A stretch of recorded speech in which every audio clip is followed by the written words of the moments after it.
ആളിന്നും താമസവും പുഴേനോടൊക്കെ ചേർന്നുള്ള സ്ഥലമാണ്. അപ്പം കൃഷി ആവശ്യത്തിനും വീട്ടിലെ ആവശ്യത്തിനുമൊക്കെ ഇവിടെ വന്നിട്ട് പുഴയിൽ വന്നിട്ട് കൊണ്ടുപോകണം. ഞാനിപ്പോൾ ഉള്ളത് നമ്മളെ ഇരുവഞ്ഞി പുഴയുടെ തീരത്താണ്. അപ്പം ഇവിടെ വന്ന ഒരു കഥ പറയാം. അപ്പം എന്നും ഇവിടെ വന്ന് വെള്ളം എടുത്ത് കൊണ്ടുപോകും. ഇവിടെയല്ല, പുഴയിൽ വന്ന് വേണം വെള്ളം എടുത്ത് വീട്ടിലേക്ക് പോകാൻ.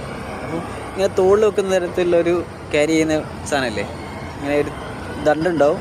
അതായത് ഇപ്പുറത്തൊരു വെള്ളം തൂങ്ങി നിൽക്കുന്നുണ്ടാവും, ഇപ്പുറത്തും വെള്ളം തൂങ്ങി നിൽക്കാനുള്ളൊരു ബോട്ടിലോ സംഭവം ഉണ്ടാവും. അപ്പോൾ എന്നും ഇങ്ങനെ കൊണ്ടുപോകും. വീട്ടിലെത്തുമ്പം ഒരു ഭാഗത്ത് വെള്ളം പകുതിയായിട്ടുണ്ടാവും. കാരണം വെച്ചാൽ അതിന് ചെറിയ പൊട്ടുണ്ട്. അപ്പോൾ ദിവസങ്ങളോളം അങ്ങനെ തന്നെയാണ്. എന്നും ഇങ്ങനെ പോവും, വീട്ടിലെത്തുമ്പോൾ പകുതി വെള്ളമാവും. അങ്ങനെ കുറേ ദിവസം അങ്ങനെ ആയപ്പം ഈ ഒരു ഭാഗത്തുള്ള ബോട്ടിൽ പറഞ്ഞ്, നിങ്ങൾ എന്നെ മാറ്റിക്കൂടെ, ഞാൻ കാരണം നിങ്ങൾക്ക് ഒരുപാട് വെള്ളം നഷ്ടപ്പെടുന്നുണ്ട്, അതുപോലെ തന്നെ നിങ്ങൾക്കത് ഒരു പ്രയാസമായിരിക്കില്ലേ, അങ്ങനെയൊക്കെ പറഞ്ഞു. അപ്പം ഇദ്ദേഹം പറഞ്ഞു, സംഭവമൊക്കെ ശരിയാണ്, നീ കാരണം ഒരുപാട് വെള്ളം നഷ്ടപ്പെടുന്നുണ്ട്, ഇനി ഉത്തരം ഞാൻ നാളെ പറഞ്ഞാൽ മതിയോ പറഞ്ഞു. അങ്ങനെ പിറ്റേ ദിവസമായി വെള്ളം എടുത്തുകൊണ്ട് വന്നു. വീട്ടിലെത്തിയപ്പോൾ വെള്ളം പകുതിയായി.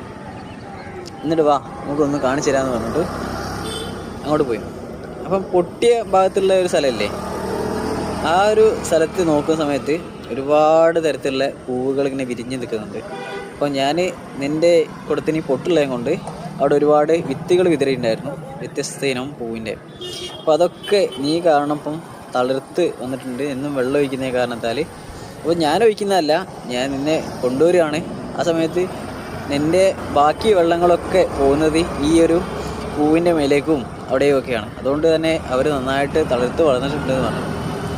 അപ്പോൾ നമ്മളും അങ്ങനെ തന്നെയാണ്. ഒരുപാട് പെർഫെക്റ്റ് ആയിരിക്കണമെന്നൊന്നുമില്ല. നമ്മളെ ഈ പെർഫെക്റ്റ് ഇല്ലാത്ത കാരണത്താലും പല കാര്യങ്ങളും നല്ല കാര്യങ്ങളും നടക്കുന്നുണ്ട്.